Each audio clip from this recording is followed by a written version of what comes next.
Lugi daw ang US mga kapatid 'no, sa Mutual Defense Treaty ng, Amerika sa Pilipinas, sabi ng China. Sabi rito sa videong panonoorin natin mula kay PHTV mga kapatid 'no. So, bakit kaya nasabi ng China na lugi daw ang Estados Unidos? Dahil ba sa kapag ang Estados Unidos naman ang nangailangan ay, kasi ganito 'yan, eh, 'di ba? Ang Mutual Defense Treaty kapag ang Pilipinas inatake tutulong ang Amerika, kapag ang Amerika naman ang inatake tutulong naman ang Pilipinas. So, kumbaga parang anong maibibigay mo sa Pilipinas at anong maibibigay ng Pilipinas sa'yo, 'di ba? Gano'n ba 'yun mga tol? Hindi natin alam 'no? So eto ang ating panonoorin ngayon mula kay PHTV. Huwag niyong kalimutan mag-subscribe sa kanyang YouTube channel. At sa mga bago pa lamang dito at trip mo yung mga ganitong klaseng mga reaction video, commentary sa mga balita at pinag-uusapan ngayon sa mundo ng social media mga kapatid. Nihikayat kita, huwag mong kalimutan mag-subscribe. Click mo na rin ang notification bell para ma-notify ka kapag may mga bago tayong video tulad nito. So wag na natin patagalin pa. Total wala na rin naman tayong hinihintay na. Panoorin na natin to mga tol.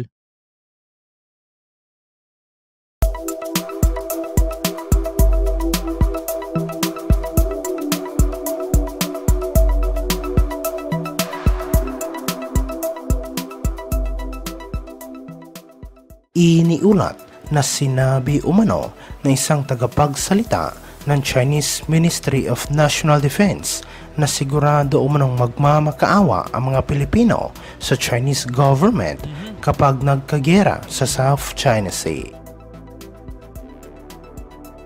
Sinabi ni Ren Guochang na hindi umano gugustuhin ng mga Pilipino na makaharap ang Chinese military sa South China Sea at anya na pagsisisihan ng Philippine government kapag kinompronta ng Armed Forces of the Philippines ang PLA sa pinagtatalunang karagatan.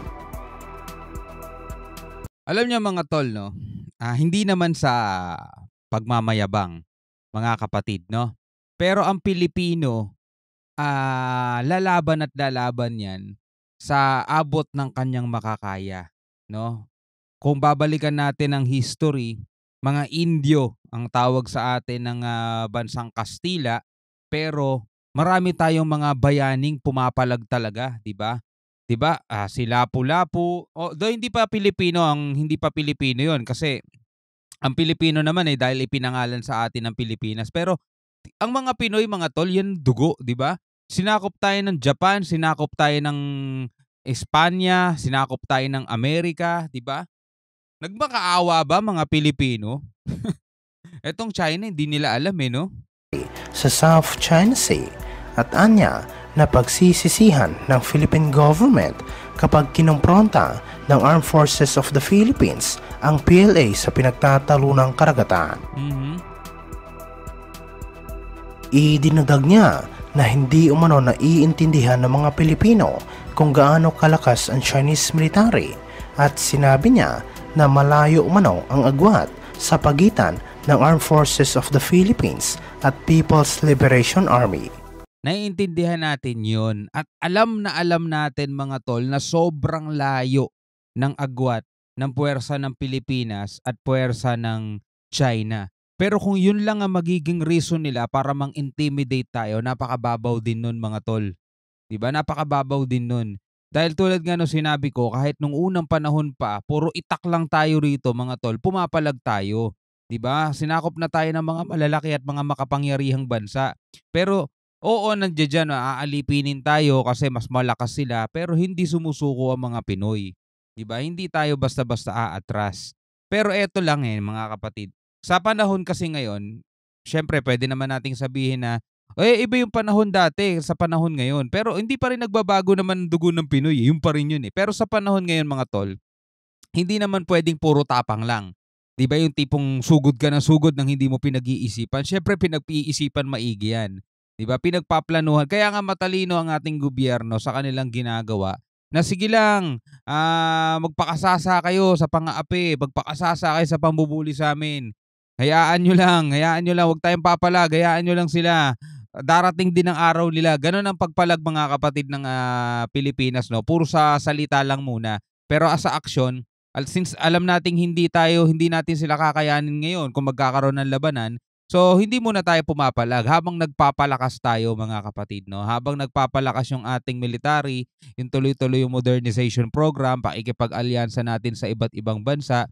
Kasi kahit gaano pa kalakas ang China mga tol, kung napakarami namang suporta ang makukuha ng Pilipinas mula sa ibang bansa, plus kung lalo pang lalakas ang puwersa ng Pilipinas, eh hindi rin sila mananalo mga tol.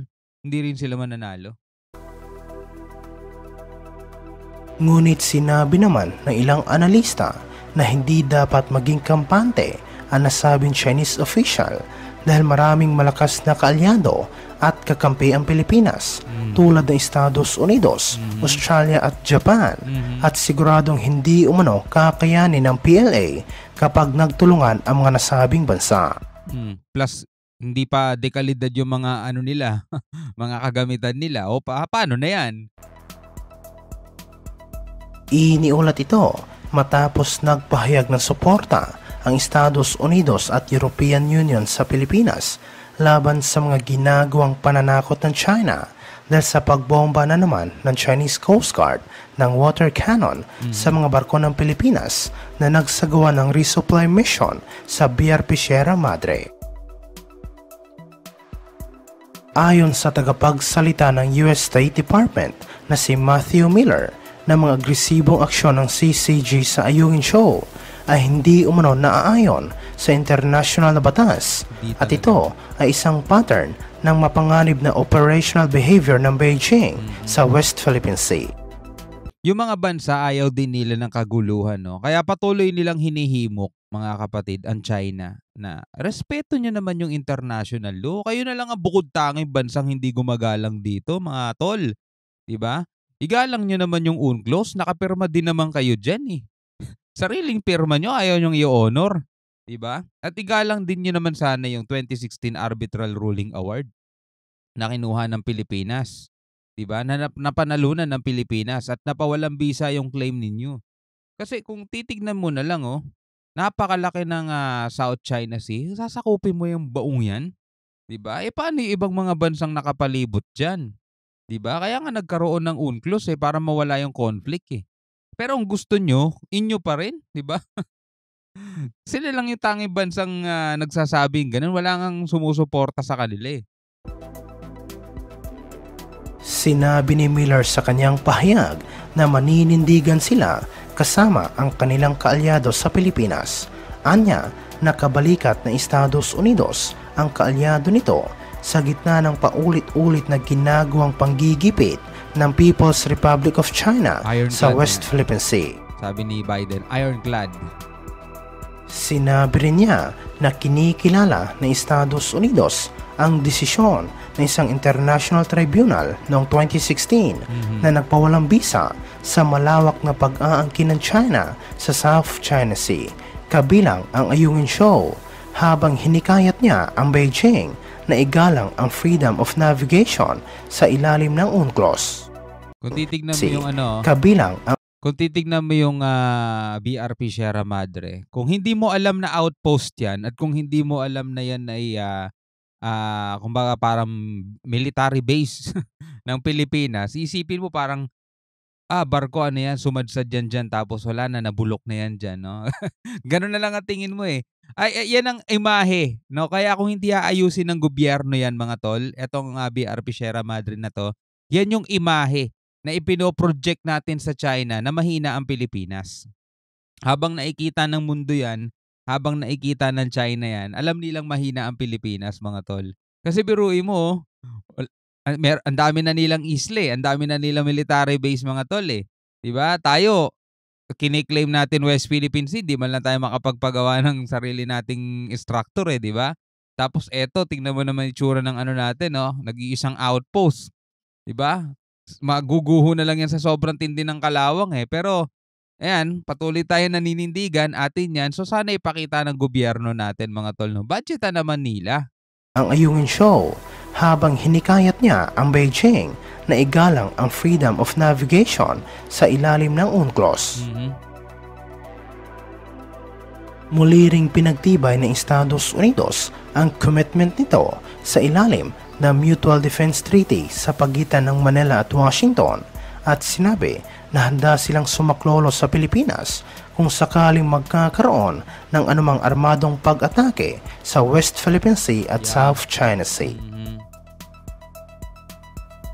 Sinabi ni Miller na muling nangangako ang Estados Unidos ng Article 4 ng 1951 US-Philippines Mutual Defense Treaty ay aaktibahin sa anumang klase ng armadong pag-atake sa mga public vessel, aircraft o armed forces ng Pilipinas saan man sa South China Sea.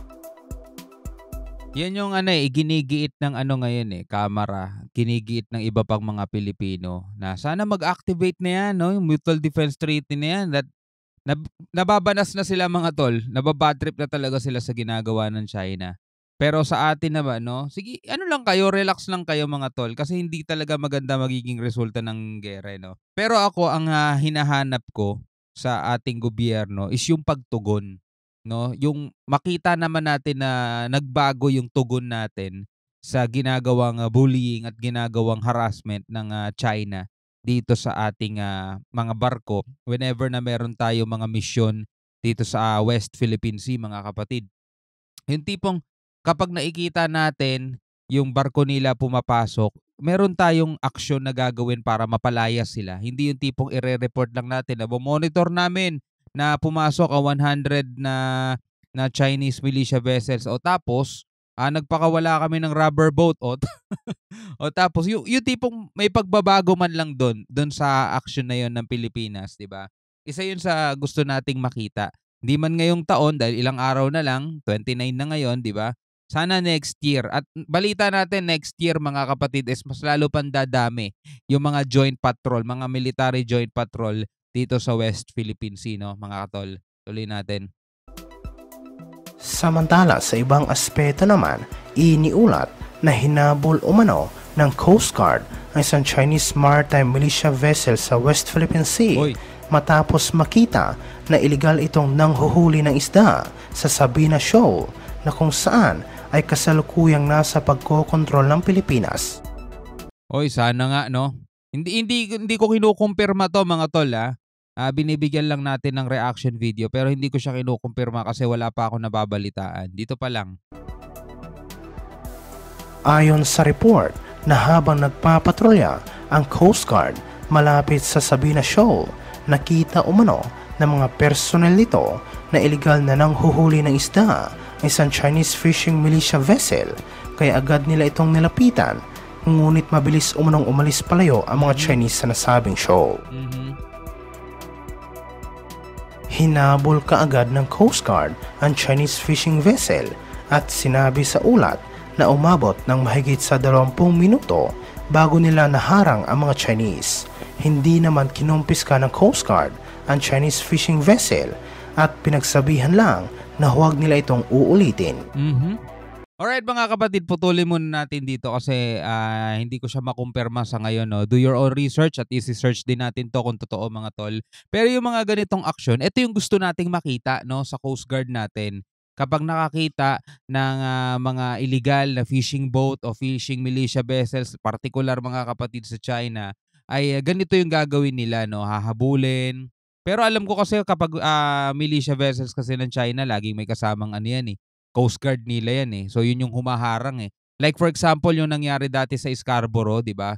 Gustong hulihin ng Coast Guard natin yung mga Chinese militia vessels, biglang nagsidatingan yung Coast Guard naman ng China, tapos tayo nagpadala ng Navy at dumating din yung warship nila mga tol, kaya nagkaroon ng standoff doon, 'di ba? Delikado yung mga ganong tagpo. Kaya hindi natin alam mga kapatid kung may katotohanan. Pero anyway, maraming salamat mga kapatid. Bilang isang Pilipino, ano ang masasabi mo dito sa videong napanood natin mga tol, no? Magsisisi nga ba o pagsisisihan ba ng Pilipinas kung sakasakaling papalag tayo sa China at lugi ba ang Estados Unidos sa Mutual Defense Treaty nito sa Pilipinas, no? Leave your comment down below mga kapatid. So maraming salamat sa inyong panonood hanggang sa muli. Ako nga pala si Shobal D. Peace out.